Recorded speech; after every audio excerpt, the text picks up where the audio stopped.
The dust motes hang suspended in the amber light of the afternoon, drifting slowly above the rough, hewn table, where the turpentine fumes still linger. I have watched this single shaft of sunlight move across the floorboards for what feels like an eternity, tracing the grain of the wood as it warms the air. The scent of linseed oil mixes with the dry heat,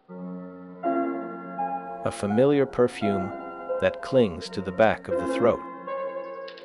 Outside, the olive trees in the garden rustle with a sound like dry paper, their silver leaves turning to catch the glare. The air is thick and still, holding the warmth of the day before the cool evening breath begins to rise. A stone wall nearby radiates the heat it absorbed hours ago, sending a gentle pulse into the room. The world here moves at a pace that feels almost forgotten, a slow drift rather than a rush. I remember the sharp sting of the resin on my fingers, the way the varnish would dry to a deep, glowing red under the Venetian sun. That red hair of mine was a beacon in the crowded streets, a mark that drew eyes before a single note was ever played. The city of water was a place of constant motion, yet the moments of creation felt suspended in time, like the dust in this light.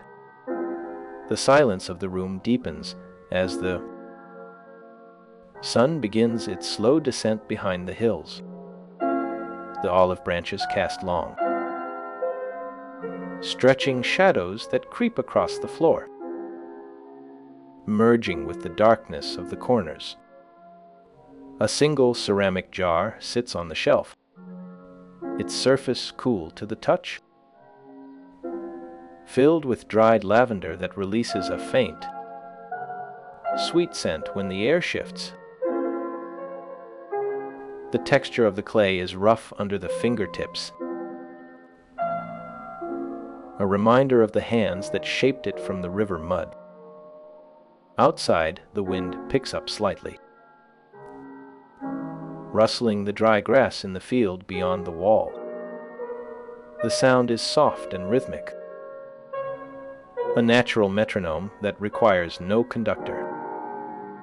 The light fades from gold to a soft gray, washing out the colors of the room until only shapes remain. It is a time for rest, for the mind to wander through the corridors of memory without fear or urgency. The heavy curtains block the last of the glare, leaving the space dim and comfortable. I recall the way the water in the canals reflected the pale blue sky, a mirror that held the clouds in perfect stillness.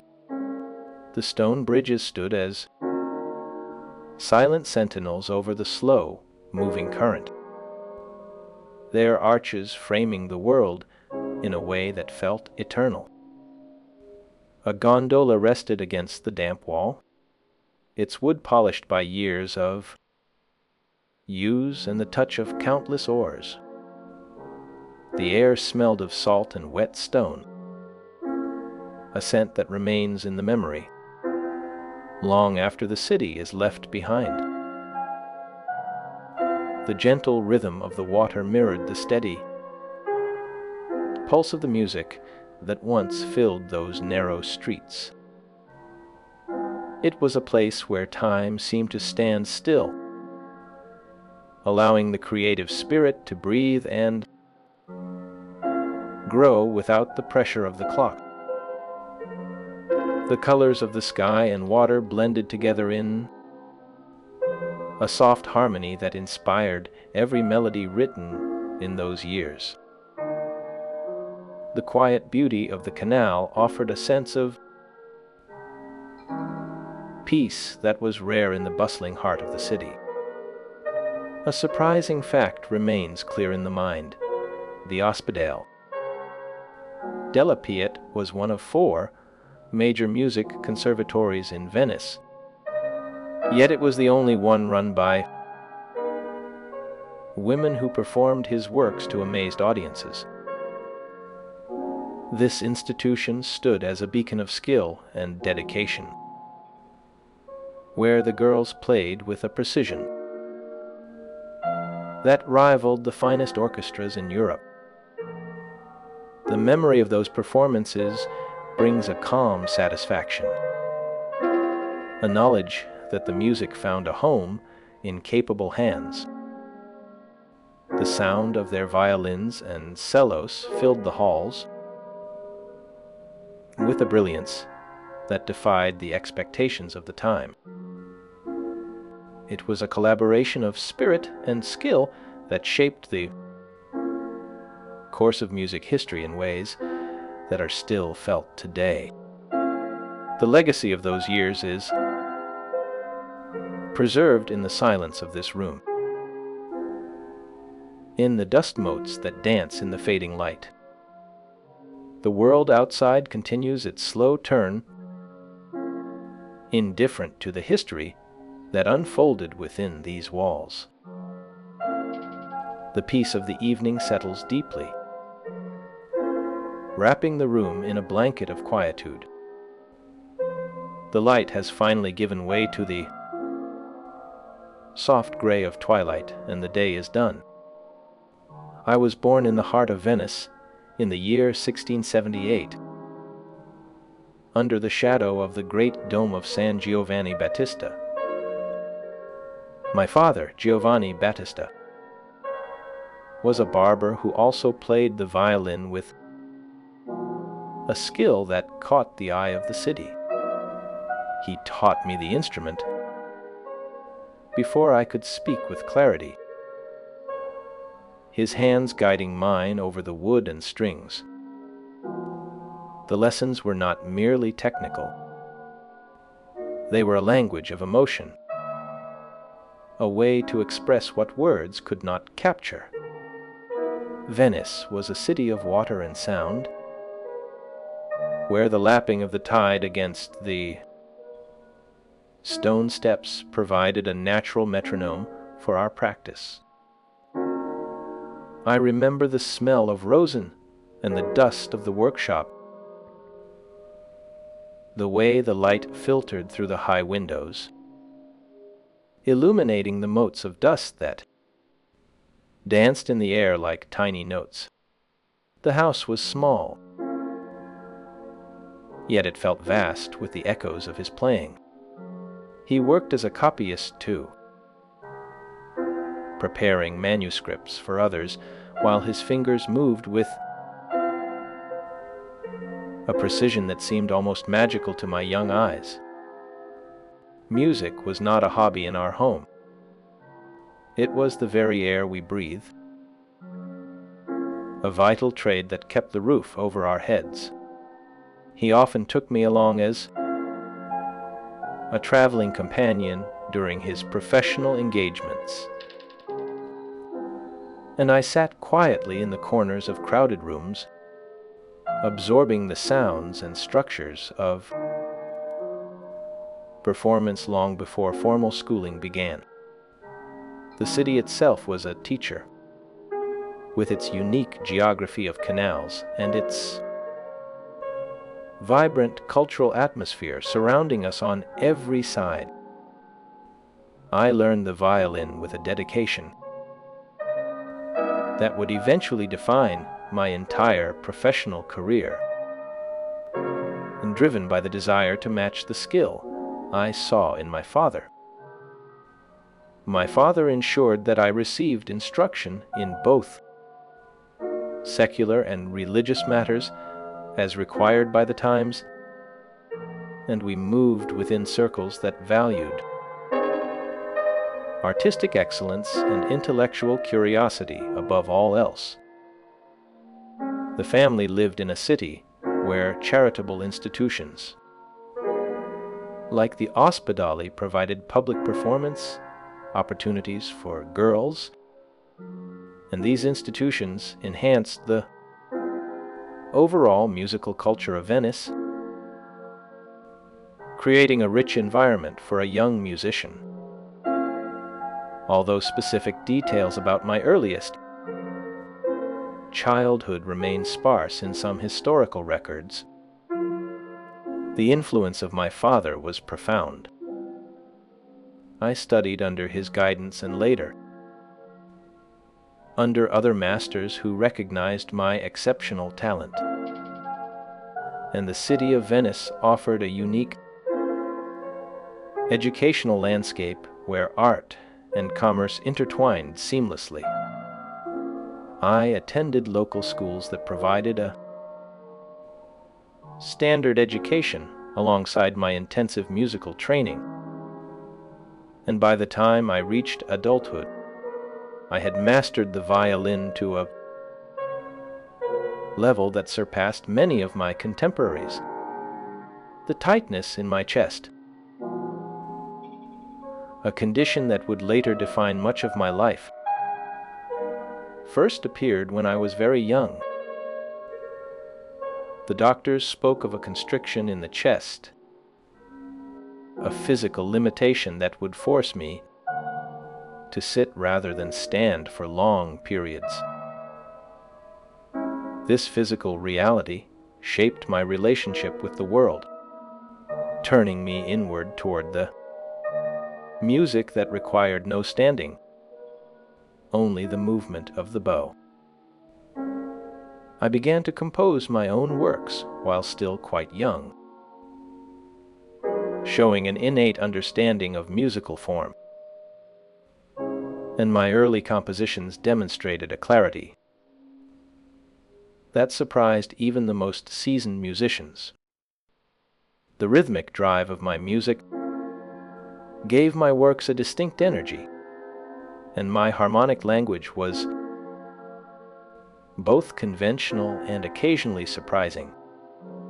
The repetition of motifs helped to unify the different sections of my works, and the contrast between solo and tutti sections defined the concerto form. This structure allowed for dynamic shifts in texture and volume, and the performance of my music required skilled players and attentive audiences. I remember the first time I heard a girl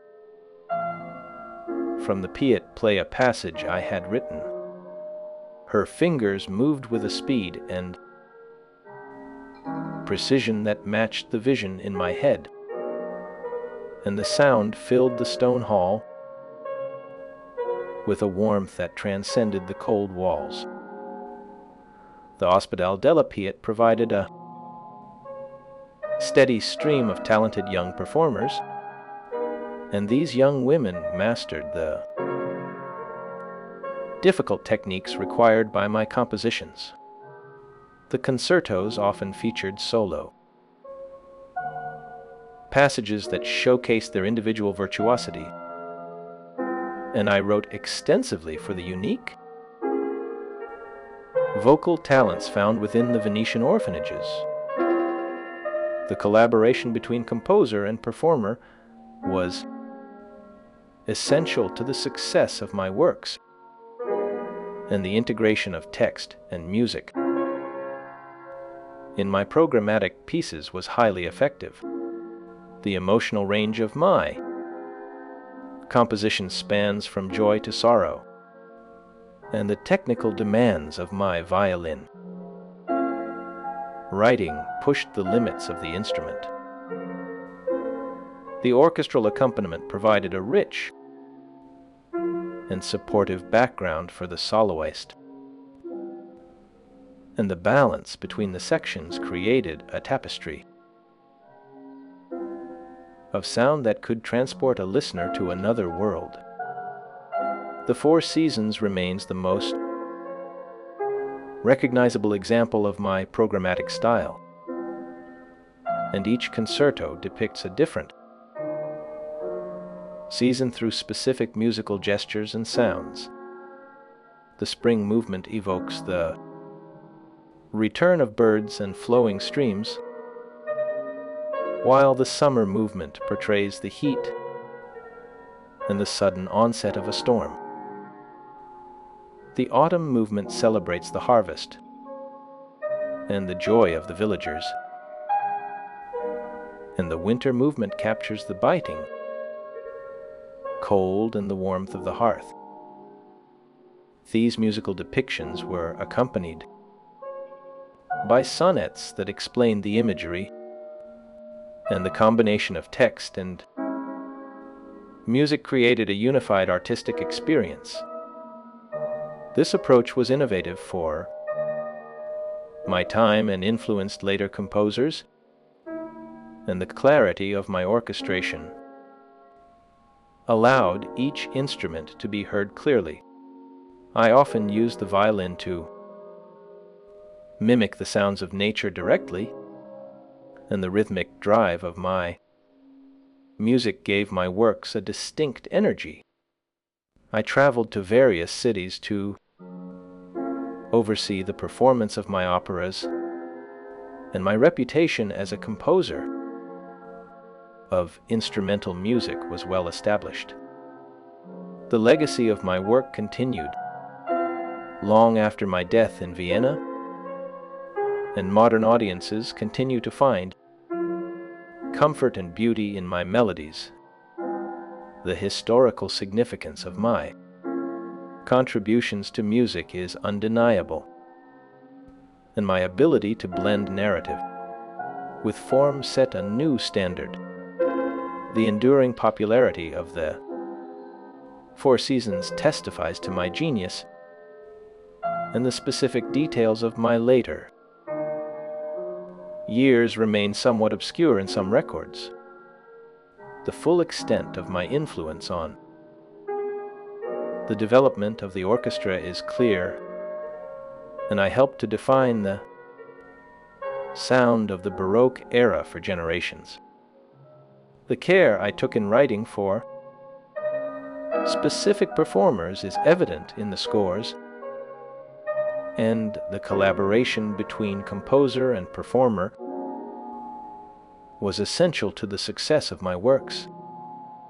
The specific details of my later years remain somewhat obscure in some records, but the full extent of my influence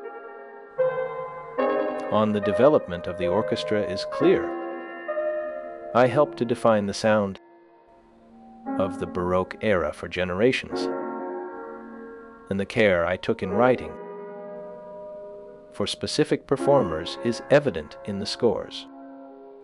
The collaboration between composer and performer was essential to the success of my works, and the integration of text and music in my programmatic pieces was highly effective. The emotional range of my composition spans from joy to sorrow, and the technical demands of my violin writing pushed the limits of the instrument. The orchestral accompaniment provided a rich and supportive background for the soloist, and the balance between the sections created a tapestry of sound that could transport a listener to another world. The rain continues to fall against the window, a soft, steady percussion that mirrors the rhythm of my own breathing. I close my eyes and let the silence fill the space between the notes, allowing the memory of the orchestra to fade into the background of my mind. There is no audience here, no applause, only the sound of my own breathing and the gentle descent into rest. The tightness in my chest has softened, a familiar presence that no longer demands attention, but simply exists as a part of the whole. I have walked this path from the canals of Venice to this quiet end, and the music remains a constant companion that has carried me through the years. A single violin case rests in the corner of the room, its dark wood worn smooth by decades of handling. The brass latches are tarnished, reflecting the dim light of the lamp in a soft golden glow. Inside, the velvet. The year 1703 arrived with a quiet certainty, marking the moment I stepped into the sacred vestments that would define a double life. I remember the heavy wool of the cassock against my skin, a stark contrast to the light silk shirts I wore for performance. My hair, a vibrant and impossible shade of red, drew eyes wherever I walked through the narrow streets of Venice. The people began to call me the Red Priest, a name that stuck like a burr in a coat, blending my clerical duties with my musical soul. It was not a title of mockery, but of recognition, acknowledging the strange duality that lived within a single chest. I accepted the ordination with a calm heart, feeling no conflict between the altar and the orchestra, only a seamless flow of purpose. The church required my presence for morning prayers and evening vespers, while the Ospedale della Piet demanded my attention for rehearsals and compositions. These two worlds did not clash.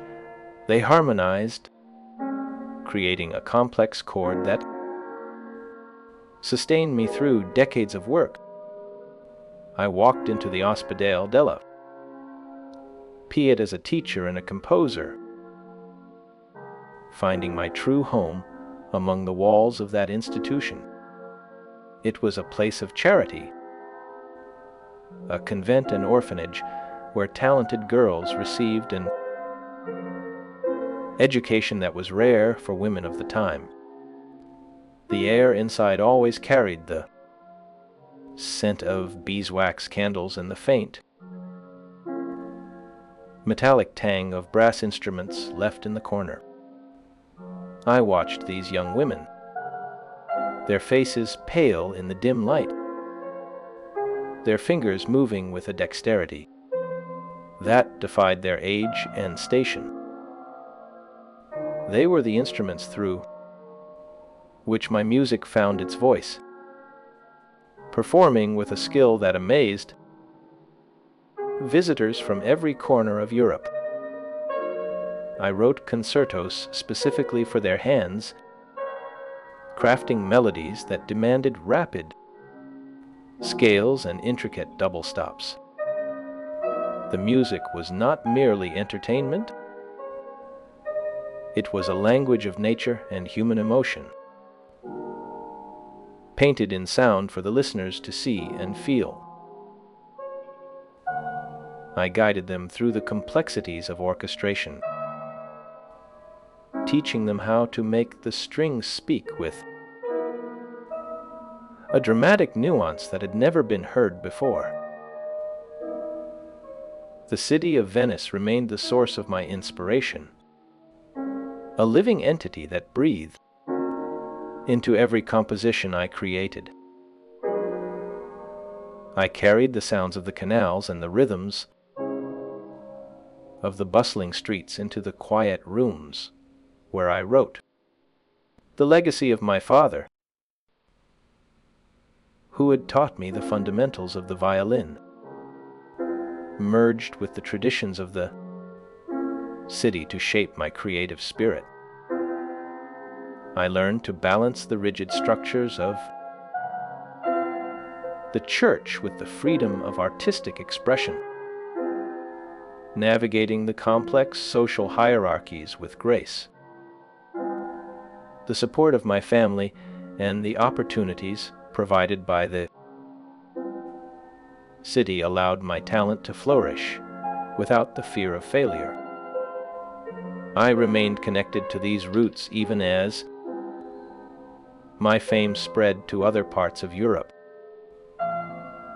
bringing the spirit of Venice to distant courts. The early years were filled with study, practice, and the gradual accumulation of knowledge that would define a lifetime of work.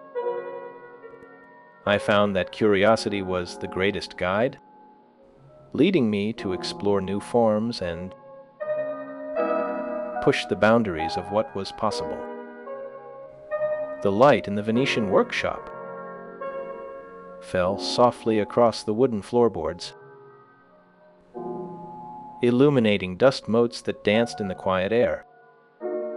A single violin rested on a workbench, its varnish glowing with a deep amber hue under the afternoon sun.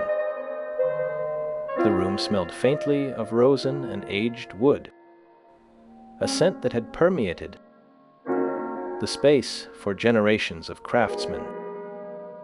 Outside the narrow window, the distant sound of a gondola bell drifted in, muffled by the thick glass and the heavy curtains. The walls were lined with shelves holding stacks of sheet music, their pages yellowed with time but still legible. A small oil lamp sat unlit on the desk, waiting for the evening to bring its warm glow. The silence of the room felt heavy and peaceful, filled only by the gentle hum of the city beyond the walls. Shadows stretched long across the floor as the sun began its slow descent toward the horizon. The atmosphere was one of stillness and contemplation, inviting the mind to wander through the melodies of the past. I continued to refine my techniques in violin performance and orchestral arrangement, driven by a need to express the vivid sonic pictures that formed in my mind. The music I created for the ensembles at the Ospedale showcased my pioneering developments in programmatic music, where instruments could tell a story without a single word. I wrote concertos that depicted the changing seasons, the stormy seas, and the quiet moments of human emotion, creating a vivid auditory landscape for the listeners. The orchestra itself became a more dynamic entity under my guidance, with distinct sections playing contrasting roles to create a rich tapestry of sound. I treated the strings as a cohesive unit capable of dramatic expression, utilizing rapid scales and intricate arpeggios to push the boundaries of the instrument. This approach demanded a level of virtuosity that was previously unimagined in standard repertoire, challenging the players to reach new heights of skill.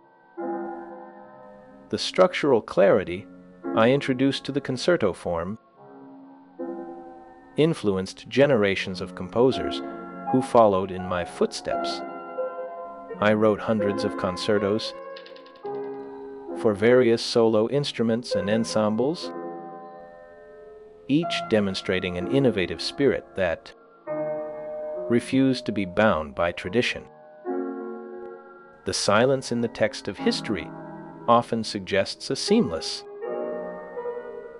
integration of duties rather than a conflict of interest or identity. I found my most significant artistic outlet through my long association with the Ospedale della Pietà, where the girls performed with a skill that silenced any doubts about their abilities. Venice's charitable institutions provided public performance, opportunities that enhanced the city's musical culture, drawing visitors from across the continent to hear the extraordinary talent under my direction.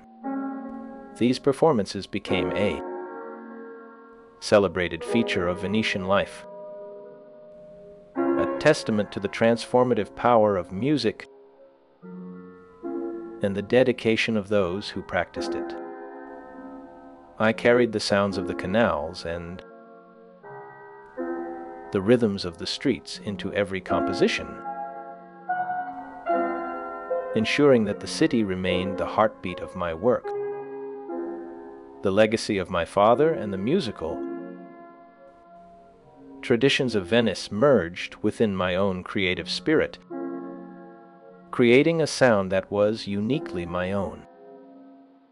I became one of the most performed composers in the history of Western music, a journey marked by steady progress from a boy, learning the violin to a celebrated priest and composer. The early years were filled with study practice and the gradual accumulation of knowledge and skill that would sustain me for decades. I navigated the complex social and religious structures of my time with grace and determination, finding a path that honored both my faith and my art. My ability to balance my religious duties with my musical ambitions set me apart from my peers, creating a unique professional path within the Venetian cultural landscape. The support of my family and the opportunities provided by the city allowed my talent to flourish, ensuring that my music would outlast the fleeting moments of my life. One surprising fact remains clear in my memory: the average lifespan of a Venetian in the early 18th century was only about 35 years, yet I managed to compose over 500 concertos in that time. This statistic does not diminish the weight of the work, but rather highlights the intensity of the output required to leave such a mark. I continued to write, to teach, and to conduct, driven by a curiosity that refused to be satisfied by the ordinary. The music I created for these ensembles showcased my pioneering developments in programmatic music, painting vivid sonic pictures of nature and human emotion for the listeners. My early life in Venice laid the foundation for a career that would span decades and influence generations, a legacy that began with a single violin and a red-haired boy. The city remained my primary home and the source of my greatest artistic inspiration throughout my life, a constant presence in every note I wrote. I carried the sounds of Venetian canals and the rhythms of its streets into every composition, ensuring that the spirit of the city would live on in the music. The journey from a boy learning the violin to a celebrated priest and composer was marked by steady progress, a path paved with study and dedication. The early years were filled with study, practice, and the gradual accumulation of knowledge and skill that would define my entire career. I navigated the complex social and religious structures of my time with grace and determination, finding a balance that allowed both my faith and my art to flourish. my ability to balance my religious duties with my musical ambitions set me apart from my peers, creating a unique professional path within the Venetian cultural landscape. The support of my family and the opportunities provided by the city allowed my talent to flourish, ensuring that my music would outlast the fleeting moments of my life. The story of my early life is one of dedication, talent, and the transformative power of music, a narrative that continues to resonate in the silence of the night. The light in the workshop fades, but the music remains a timeless echo of a life well lived. The heavy velvet drapes of the quiet Venetian room caught the last of the afternoon light, turning the dust motes into drifting gold. A single violin rested on a wooden stand near the window, its varnish glowing in the warm, amber glow. The instrument seemed to breathe in the silence, waiting for a hand that would never again lift it from the wood. I remember the stone floors of the Ospedale della Piet, cool and smooth under the soles of worn leather shoes. The air there always carried the scent of beeswax candles and old paper, a mixture that clung to the robes and the hair. I walked those halls for decades, a figure in red, moving between the sacred duties of the priesthood and the vibrant chaos of the music school. The girls sat in rows behind the iron grills, their faces pale and focused, their fingers ready to fly across the fingerboards. They were orphans, daughters of the city, but in the music room they were queens. I taught them to make the violin sing, to push the wood and strings beyond what anyone thought possible. The sound that rose from behind those grills was not the sound of charity. It was the sound of mastery. It was a sound that drew nobles from across Europe to stand in the cold rain outside, waiting for the gates to open. I watched them listen with their eyes closed, captivated by voices they could never see, only hear. The music I wrote for them was not simple.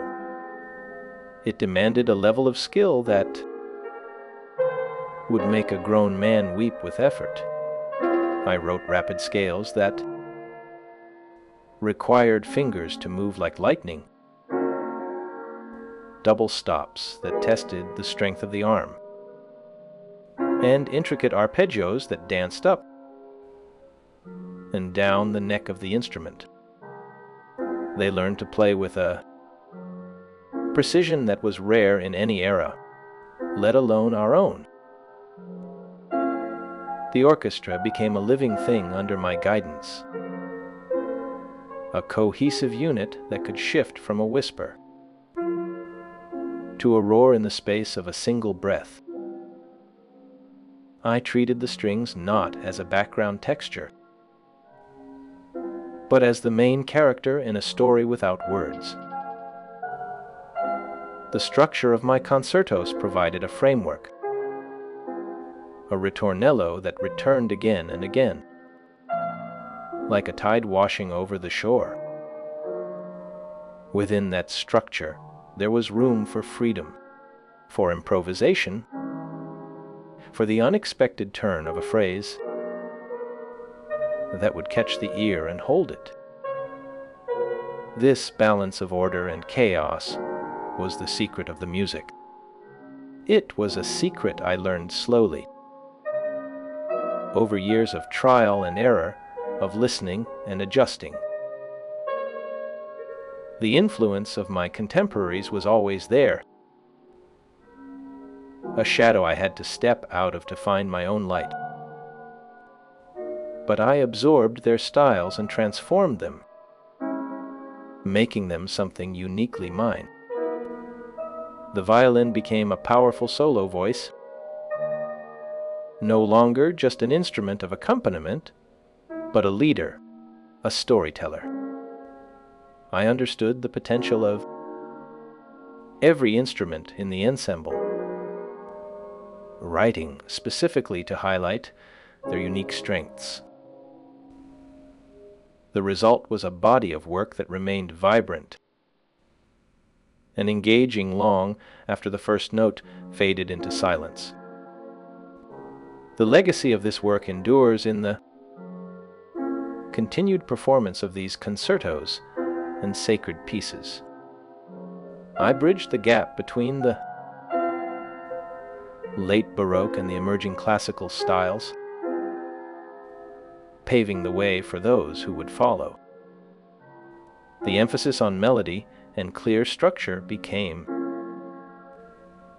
the foundation for the music of the next century. The story of this artistic journey is one of dedication, innovation, and enduring creativity. It serves as a reminder of the power of music to transcend time and place. The quiet appreciation of this work invites reflection on the beauty of the past. A large wooden harpsichord sat in the corner of the practice room, its lid closed against the dust. The wood was dark and scarred from years of use, the keys worn smooth by the touch of 1,000 hands. A single candle burned on the music stand, casting long, dancing shadows against the plaster walls. The smell of old rosin and the faint scent of beeswax filled the air, a familiar perfume that never changed. Outside, the distant sound of the canal lapped against the stone, a steady rhythm that matched the beating of a heart. The room felt safe, a sanctuary where the noise of the world could not reach. The year was 1703 when I first took the title of the Red Priest. My hair a distinct shade that marked me as different. My dual role as a cleric and a musician created a unique path within the Venetian cultural landscape. There was no conflict in my mind between these two worlds. They were woven together like the strings of a lute. I found my most significant artistic outlet through the long association with the Hospital de la Piete. This institution served as a convent and orphanage, where talented girls received an extensive musical education. Venice's charitable institutions provided public performance opportunities for these girls, which enhanced the city's musical culture. The public concerts became a celebrated feature of Venetian life, drawing visitors from across the continent. These performances showcased the extraordinary skill of the female musicians under my direction. My position allowed me to experiment freely with instrumentation and form without the constraints of traditional church music. I pioneered significant developments in orchestration, violin technique, and programmatic music throughout the long career. The approach to the violin demanded a level of virtuosity that was previously unimagined in standard repertoire. I utilized rapid scales, double stops, and intricate arpeggios to push the boundaries of the instrument.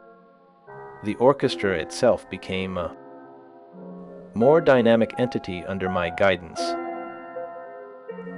with distinct sections playing contrasting roles. I treated the strings as a cohesive unit capable of dramatic expression and subtle nuance. The concertos introduced a new structural clarity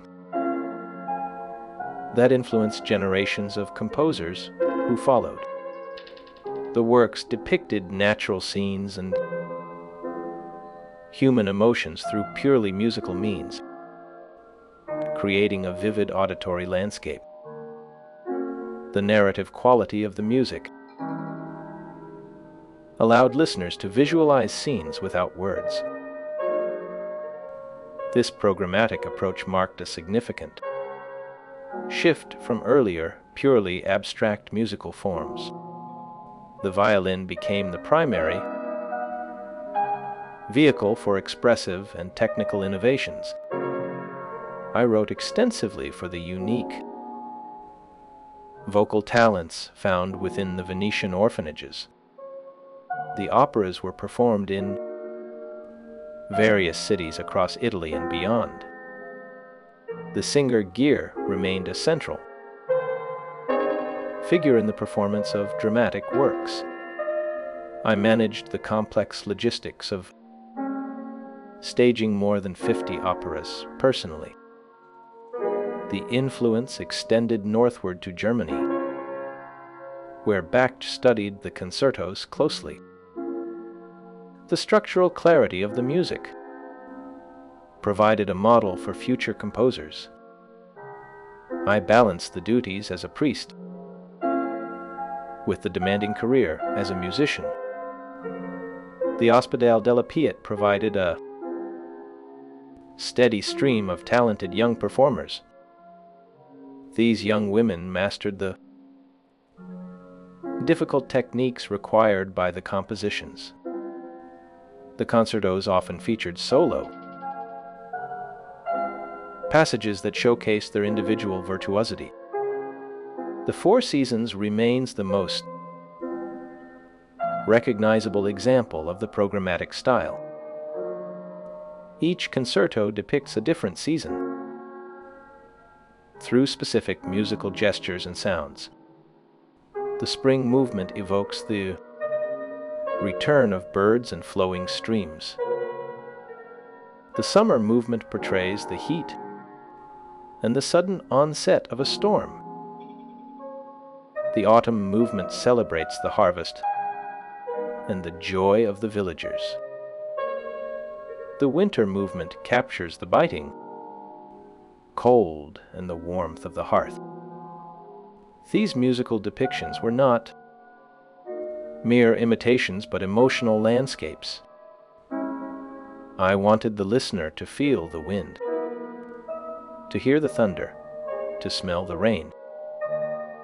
The music was a map of the world, drawn in sound and light. The historical record confirms the immense output across multiple genres of Baroque music. The instrumental works established new standards for the solo concerto form in Europe. The narrative quality of the music allowed listeners to visualize scenes without words. This programmatic approach marked a significant shift from earlier, purely abstract musical forms. The violin became the primary vehicle for expressive and technical innovations. I wrote extensively for the unique vocal talents found within the Venetian orphanages. The operas were performed in various cities across Italy and beyond. The singer gear remained a central figure in the performance of dramatic works. I managed the complex logistics of staging more than 50 operas personally. The influence extended northward to Germany, where Bach studied the concertos closely. The structural clarity of the music provided a model for future composers. I balanced the duties as a priest with the demanding career as a musician. The Ospedale della Piet provided a steady stream of talented young performers. These young women mastered the difficult techniques required by the compositions. The concertos often featured solo passages that showcased their individual virtuosity. The Four Seasons remains the most recognizable example of the programmatic style. Each concerto depicts a different season through specific musical gestures and sounds.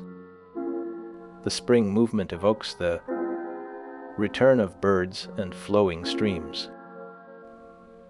The summer movement portrays the heat and the sudden onset of a storm. The autumn movement celebrates the harvest and the joy of the villagers.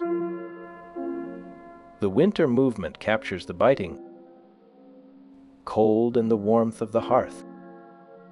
These musical depictions were not mere imitations but emotional landscapes. I wanted the listener to feel the wind, to hear the thunder, to smell the rain.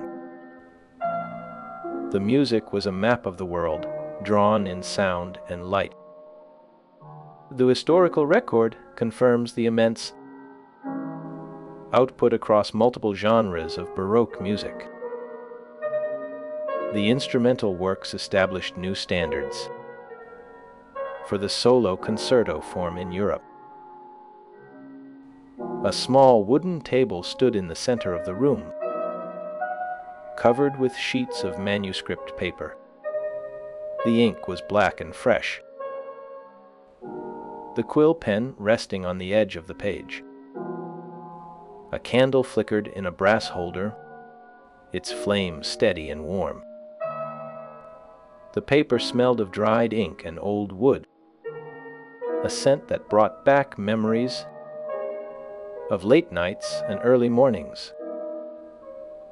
The silence of the room was broken only by the scratch of the pen as it moved across the paper.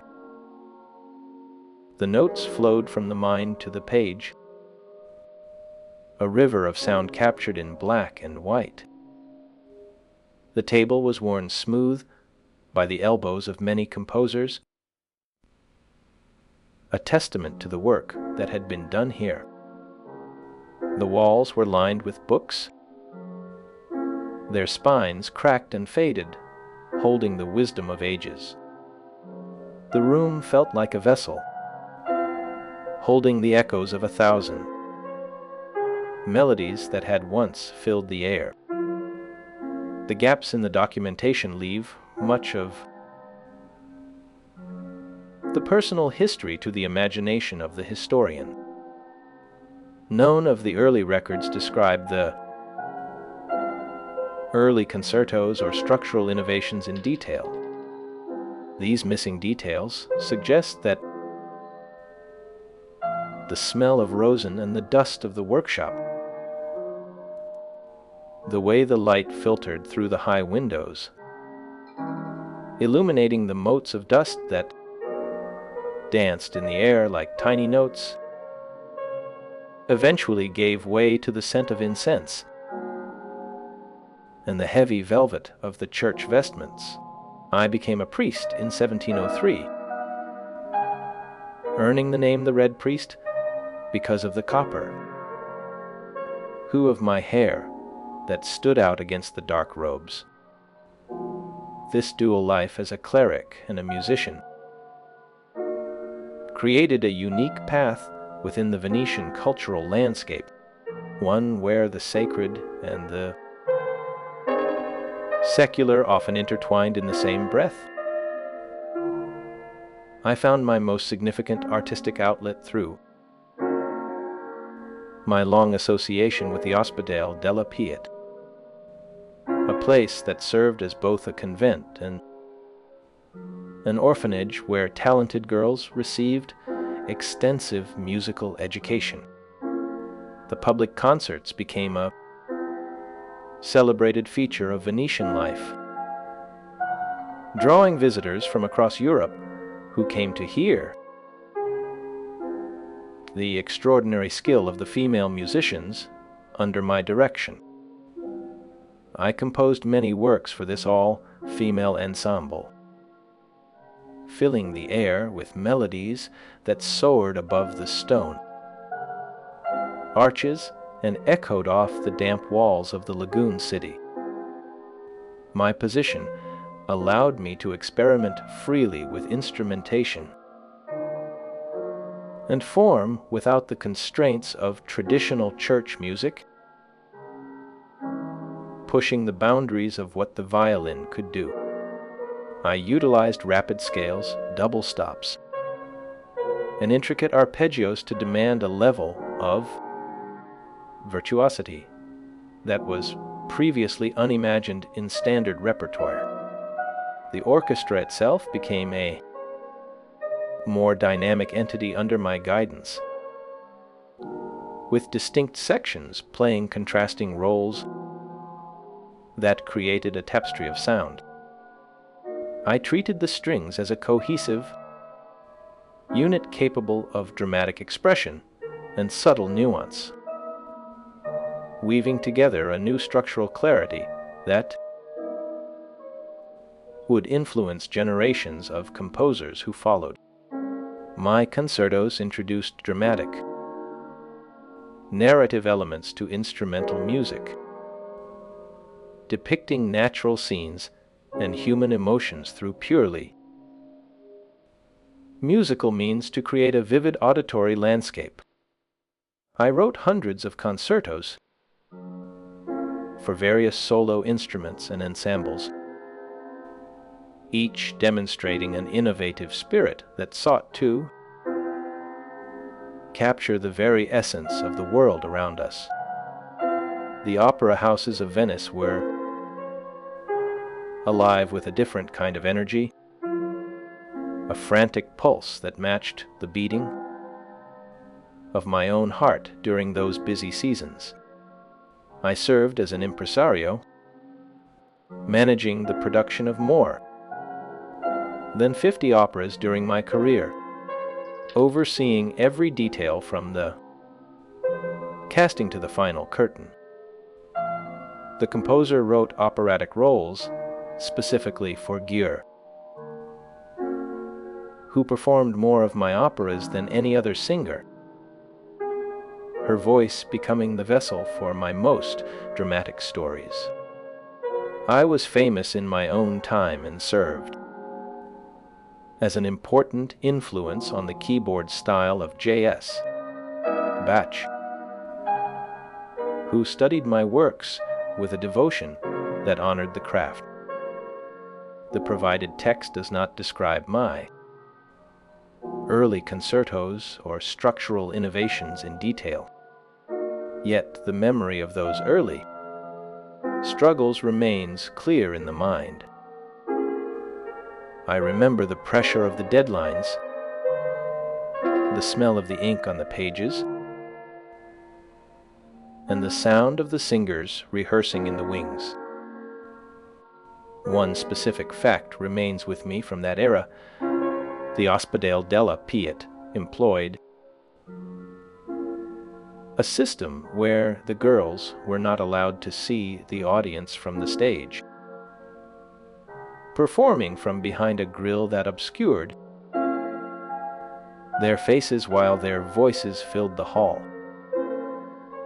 This separation created a mysterious allure, a sense that the music was coming from a place beyond the physical world.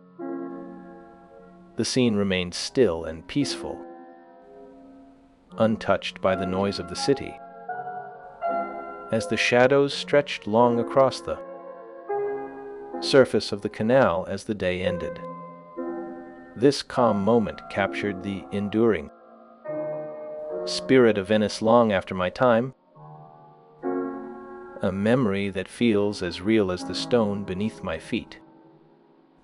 The grill was made of dark wood, polished by the hands of many years, and it framed the musicians like a painting that could only be heard, never fully seen. The light from the chandeliers caught the dust motes in the air, swirling around the singers as they delivered the notes with perfect precision. Historical records show that my later life was marked by financial struggles and travel, a stark contrast to the glory of the earlier years. I sought patronage in various European courts but found little lasting support, moving from city to city in search of a home that would accept my music. My final years in Vienna were spent in relative obscurity and poverty, a quiet end to a life that had once been filled with applause. Despite these hardships, I continued to compose until the very end of my life, driven by a need to create that could not be extinguished by circumstance. The rediscovery of my manuscripts revealed the depth of my artistic vision, bringing the music back into the light after centuries of silence. Researchers uncovered hundreds of previously unknown works in dusty archives across Europe, transforming the understanding of my contribution to Western art music. These findings showed that the music had never truly left, only waiting for ears that were ready to listen. My concertos established the three-movement structure that became standard for centuries, a format that allowed for both technical display and expressive depth within a single piece. The soloist and orchestra engaged in a dialogue that defined the genre, a conversation that spoke of joy and sorrow, storm and calm. This format allowed for both technical display and expressive depth within a single piece,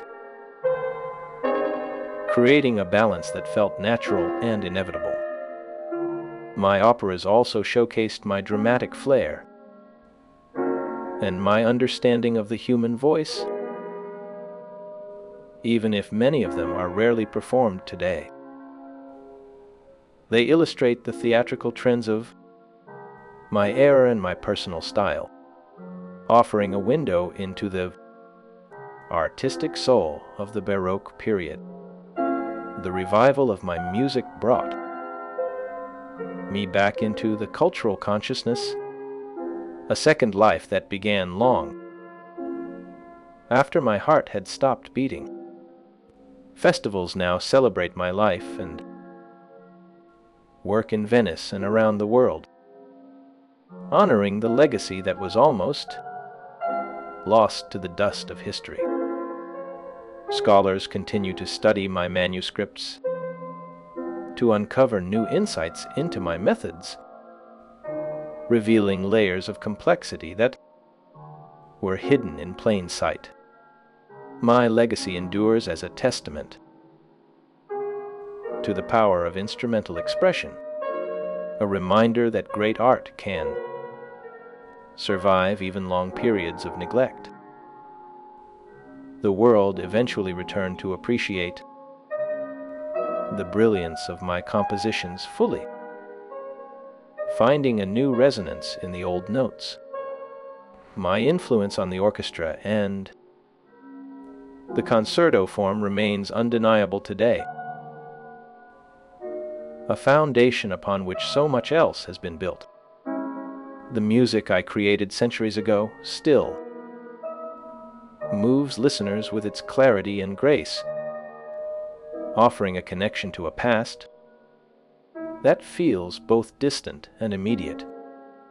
It offers a window into the artistic soul of the Baroque period, a time when the boundaries between the sacred and the secular were fluid and alive.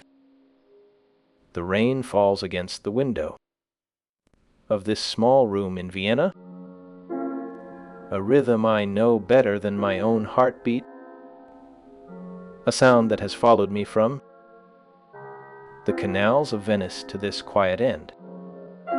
It is a soft, steady percussion, much like the bow of a violin drawing across a string, a sound that has followed me from the canals of Venice to this quiet end.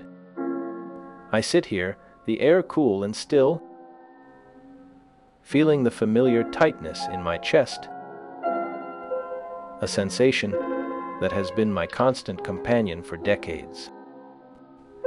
It is not a pain that demands attention, but a presence, a reminder of the fragile vessel that has carried my music through the world. Outside, the city sleeps, unaware of the man who once made it dance with 4 seasons. I close my eyes and let the silence fill the space between the notes, allowing the memory of the orchestra to fade into the background of my mind. There is no audience here, no applause, only the sound of my own breathing and the gentle descent into rest. The music is finished, the story is told, and the night is deep and still. The leaves of a weeping willow that hung over the edge of the canal, their shadows stretching long across the surface of the water as the day ended, remain in my memory with a clarity that defies time. The scene remained still and peaceful, untouched by the noise of the city, a moment of perfect quiet that captured the enduring spirit of Venice long after my time. This calm moment serves as a resting place for the mind, a place where the frantic energy of the past dissolves into the gentle flow of the water. The water was dark and reflective, mirroring the sky above, and the air smelled of salt and damp stone. The silence was absolute, broken only by the occasional ripple of a fish or the soft sigh of the wind in the branches. It is a place where the past and present meet, where the music of the past lives on in the quiet of the present. The willow leaves swayed gently, a slow and rhythmic motion that matched the beat of a resting heart. The water lapped against the stone steps, a soft and steady sound that has followed me from the canals of Venice to this quiet end. The light was dim, casting long shadows that stretched across the surface of the canal, and the air was cool and still. The scene remained still and peaceful, untouched by the noise of the city, a moment of perfect quiet that captured the enduring spirit of Venice long after my time. The contract with the great orphanage finally came to an end, severing the long tie that had anchored my life to Venice. I packed my manuscripts with hands that trembled slightly, not from fear but from the sheer weight of so many years compressed into leather cases. The city I loved had grown cold, its patrons turning their eyes toward newer, sharper sounds that did not carry the warmth of my own voice. I boarded a carriage in the gray dawn, leaving the canals behind for the rigid streets of the north. The journey was long and arduous, the wheels rattling over stones that seemed to echo the discord in my own spirit. I carried hopes of finding a patron who would understand the depth of what I had created, a man who saw beyond the surface of the notes. Emperor Charles VI was the name that drew me forward, a ruler known to appreciate the arts with a genuine and quiet passion. Upon arriving in Vienna, the air felt different, heavy with the scent of wood smoke and the dust of imperial ambition. The city bustled with a frantic energy that clashed with the slow, fluid rhythms I had known all my life. I sought an audience, hoping to present my latest works to the court. Yet the doors remained firmly shut against a stranger with fading fame. The silence that greeted me was not the peaceful quiet of a restful evening, but the hollow echo of being forgotten. I walked the streets alone, observing the ornate carvings on the buildings that spoke of a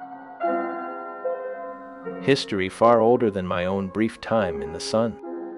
My chest felt tight, a familiar companion that now seemed to tighten its grip with every passing day.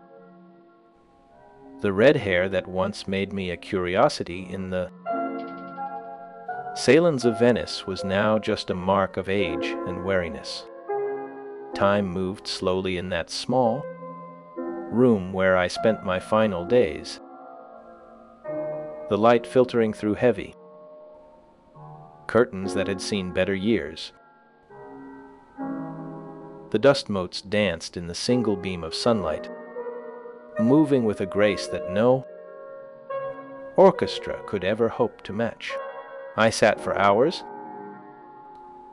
listening to the distant sounds of the city, trying to find a rhythm that might inspire one last composition. The manuscripts lay scattered on the floor, pages filled with the ink of my own hand, a testament to a life lived in sound.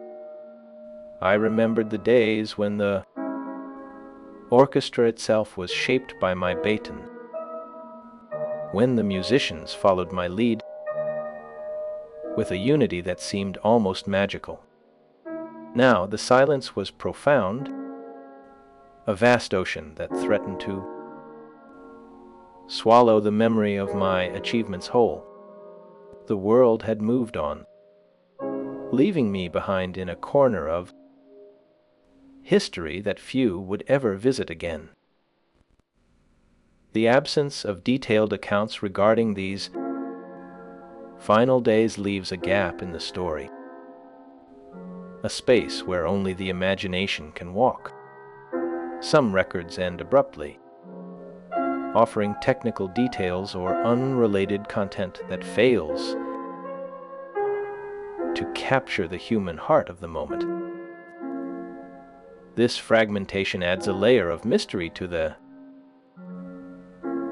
man who once defined the sound of the Italian Baroque, leaving historians to piece together the puzzle from scattered fragments. Yet the core facts remain clear, anchored by the specific date and location of my passing and the simple stone that marks my grave. The image of the aging composer in that final residence evokes a sense of peaceful resignation as the world prepares to leave. I had spent decades teaching, conducting, and composing, leaving an indelible mark on the musical landscape of Europe that no amount of silence could erase. Even in these final years, the spirit of innovation did not entirely fade.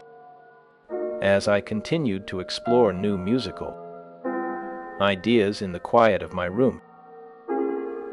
A soft light filtered through the heavy velvet curtains of a small Viennese room where the composer had spent his final days.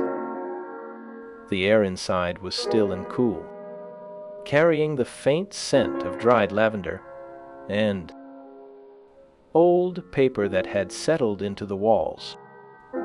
Shadows stretched long across the empty floorboards as the sun began to rise above the horizon, painting the room in shades of pale gold and gray. A wooden chair sat near the window, its surface worn smooth by years of use, holding the weight of countless hours of thought and creation. On the small table beside it lay a quill pen, its tip dry and still, waiting for a hand that would never return to it.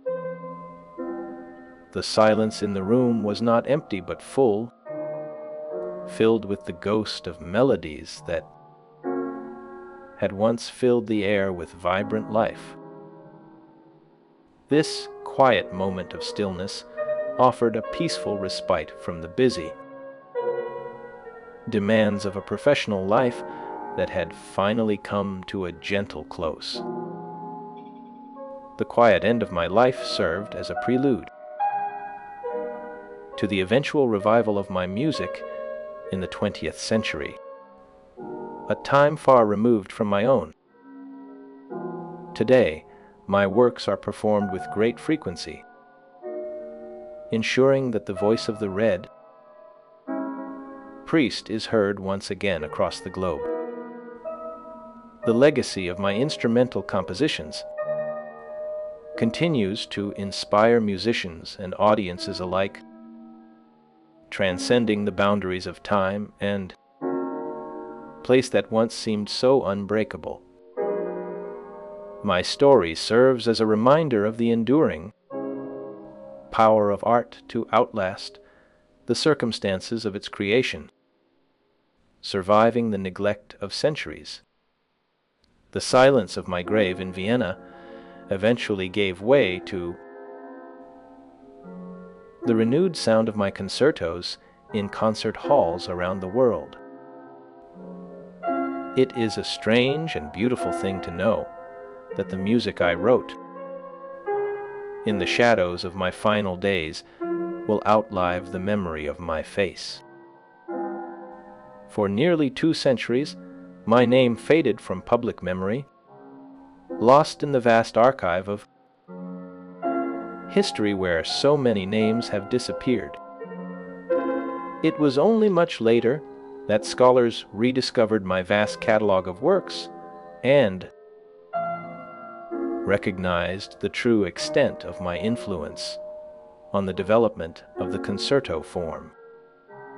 The 3-movement structure I helped establish became the standard for centuries, a framework that allowed for both technical display and expressive depth within a single piece.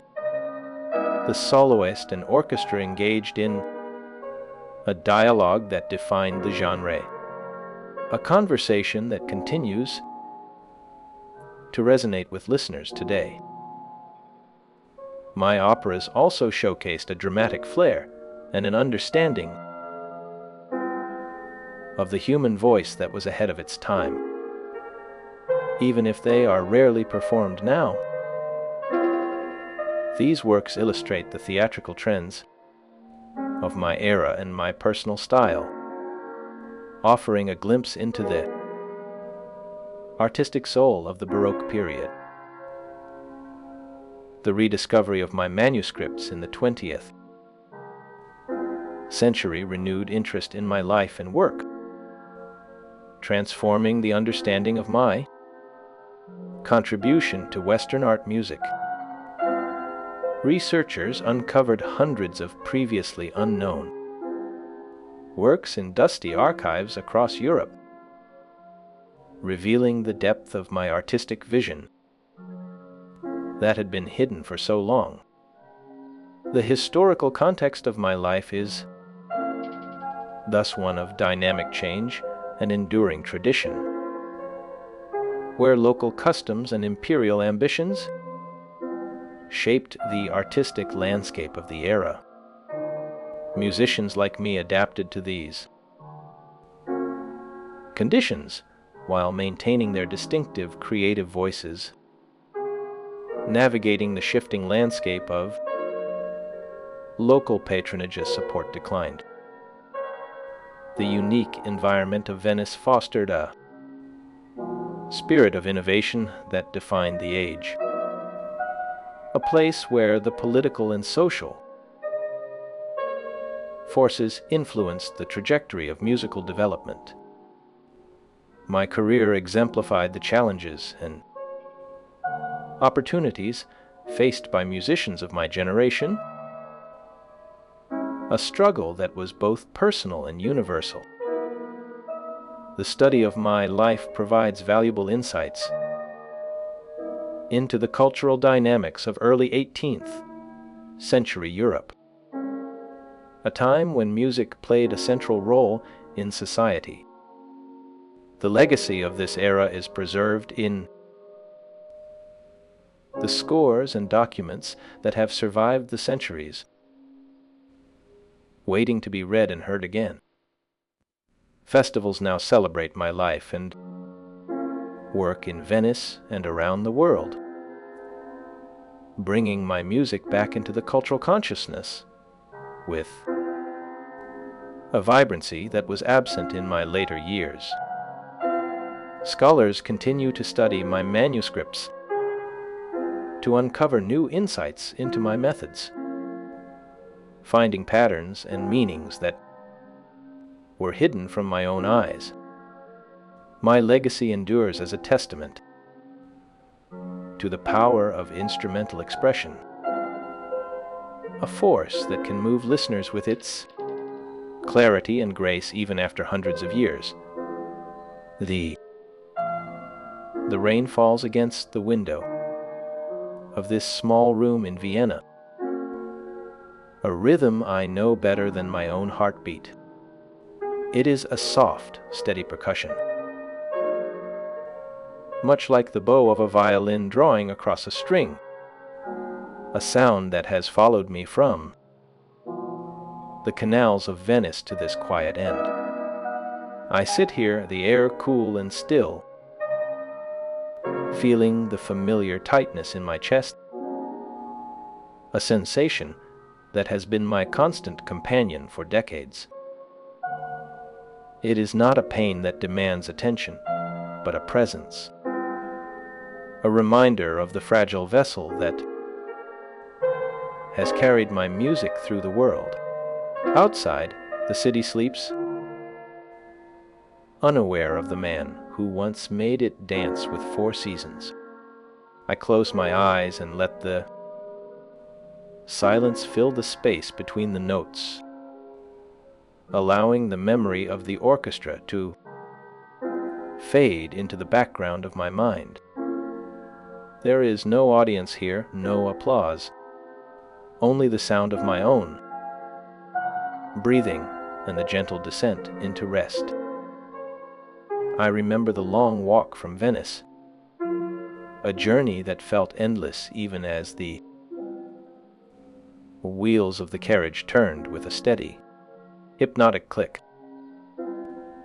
The world had changed while I was away, or perhaps I had simply changed while the world remained the same. The red hair that once marked me as the Red Priest was now thin and gray, blending into the shadows of a city that spoke a language I struggled to master. Vienna was a place of grand imperial ambition,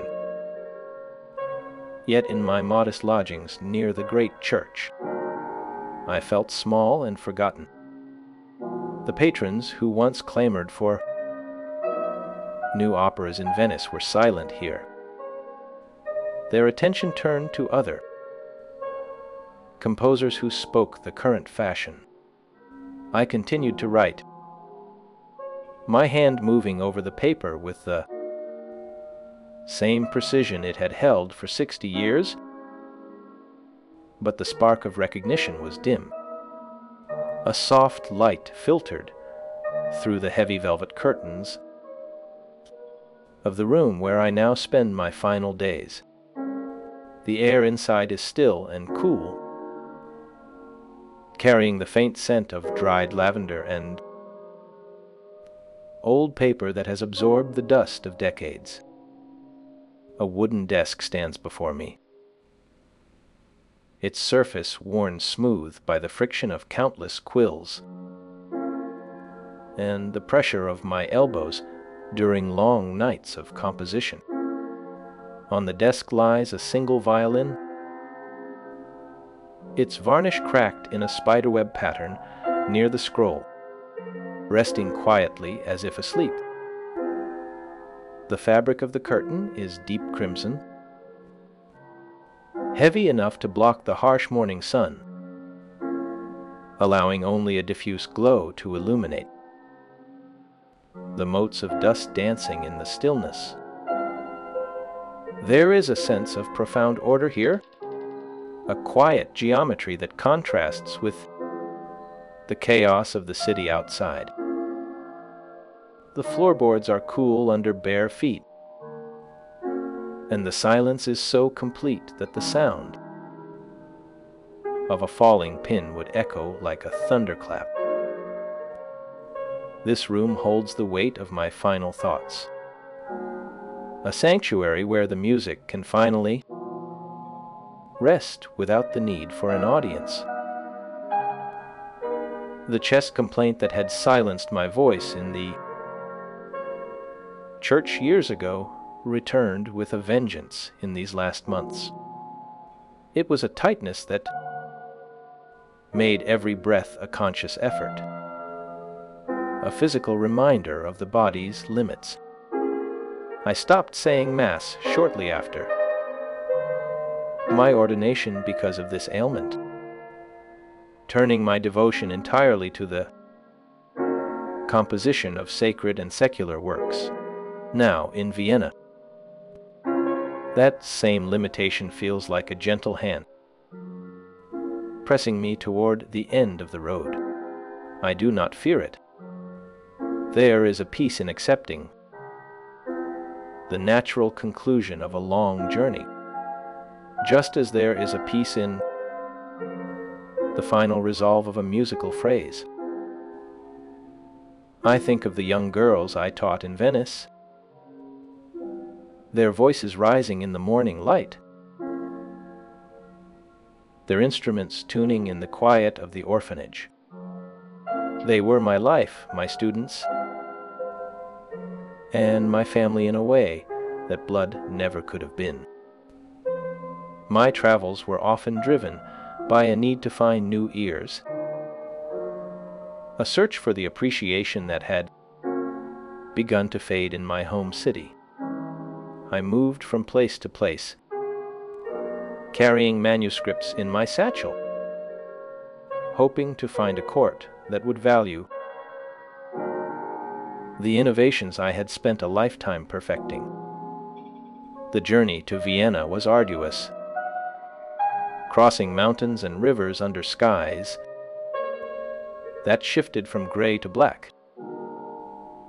I arrived with the reputation of a master, yet found myself isolated in a city that did not fully understand my language.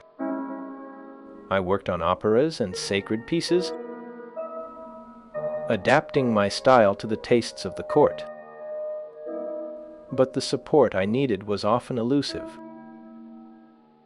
The financial uncertainty was a constant shadow, a worry that lingered in the back of my mind even as I wrote. There is a specific fact that often surprises those who study the history of the poor in Vienna at that time were kept on a single sheet of making the exact location of many graves, including mine, difficult to pinpoint with absolute certainty. This fragmentation of the record adds a layer of mystery to the man who once defined the sound of the Italian Baroque.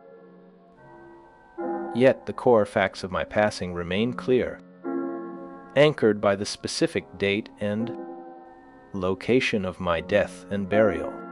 I died on July 28, 1741, at the age of 63, leaving behind a legacy that would eventually reshape the history of instrumental music. The silence that followed was profound, and my name faded from public memory for nearly 2 centuries. I think of Gier, the soprano who sang my works with such passion, and her half-sister Polina, who offered guidance and stability in those turbulent times. Their bond was a small measure of comfort in a world that often demanded too much. I found my own solace in the rhythmic patterns of my own music and the predictable nature of my daily habits. I walked the quiet streets in the early morning hours before the city fully awoke, the soft light of dawn illuminating the canals and the stone facades of the ancient buildings. A gentle mist hovered over the water, creating a serene and almost dreamlike atmosphere around the small boats. The sound of a distant bell echoed softly across the lagoon, marking the passage of time with a slow and steady rhythm. The quiet end of my life served as a prelude to the eventual revival of my music in the 20th century. Today, my works are performed with great frequency, ensuring that the voice of the Red Priest is heard once again across the globe. The legacy of my instrumental compositions continues to inspire musicians and audiences alike, transcending the boundaries of time and place. My story serves as a reminder of the enduring power of art to outlast the circumstances of its creation. The silence of my grave in Vienna eventually gave way to the renewed sound of my concertos in concert halls around the world. I lie here now, the tightness in my chest easing as the final notes of my life fade into the background. There is no regret, only a deep sense of completion. The music remains, and that is enough. The silence that followed my final breath was not empty, but heavy with the weight of unfinished things. I left behind a world that had forgotten the sound of my violin, a world where the red-haired priest was merely a memory in the damp archives of Vienna. Time moved slowly then, dragging its feet over the dust of neglected scores and forgotten melodies. Years passed like the slow drift of clouds over the canals, hiding the sun from the faces of those who once cheered my name. I watched from afar as the music I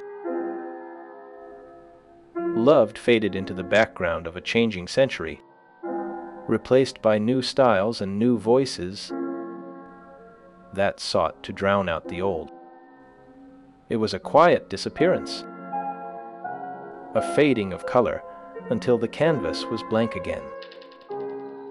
But stories have a way of returning, like the tide that always finds its way back to the shore. The hands that would one day lift me from obscurity were already growing up, unseen and unheard in the quiet corners of Europe. Among them was a young woman named Johanna, whose eyes held a fire that I had seen in the eyes of my own students long ago. She saw the value in the scattered pages that others had discarded as worthless paper. Her fingers traced the ink on the yellowed sheets, feeling the pulse of the music that still beat beneath the surface of the dust. She did not see a dead man, but a voice waiting to speak again. She gathered the fragments of my life, the hundreds of concertos and sonatas that had been lost to time, and she carried them across the oceans of indifference. Her work was not done in the spotlight, but in the quiet of libraries and private collections, where the air smelled of old paper and dried glue. She believed that these notes were not just ink on a page, but a living thing that needed to breathe. Her dedication was a slow, steady fire that warmed the cold ashes of my legacy. She published the first catalog of my works, giving them names and numbers that would guide future generations. She arranged performances in halls where the air was thick with anticipation, and where the first notes of my music would rise like birds from a cage. The sound of my violin, once silent for decades, began to echo again in the concert halls of the world. It was a resurrection, not of the body, but of the spirit that lived within the music. The audiences who heard it did not know the man behind the notes, but they felt the emotion that poured from the strings. They heard the rain, the storm, the warmth of the sun, and the cold of the winter wind. They heard the story of a life lived in the shadow of a great city and in the light of a great passion. The influence of this rediscovery spread like a ripple in a still pond, touching shores I never imagined. Young composers in Germany and France began to study the structure of my concertos, learning how to balance the soloist and the orchestra in a dialogue of sound. The three-movement form that I had helped to define became the standard for centuries, a framework upon which new worlds of music were built. The spirit of my work found its way into the hearts of the expressionists and the fauvists, who sought to capture the raw emotion of the human experience. They saw in my music a way to break the rules, to let the colors of sound blend and clash in new and surprising ways. The legacy of the Baroque period was no longer a thing of the past, but a living force that shaped the art of the future. Museums in Paris, London, and New York began to display my manuscripts alongside the great works of the masters. The glass cases held the fragile paper, the ink faded but still legible, a testament to the endurance of art. People stood before them in quiet reverence, their eyes tracing the curves of the notes, imagining the hands that had written them. The music played in the background of these halls, a soft accompaniment to the visual feast of art and history. It was a strange and beautiful thing to see.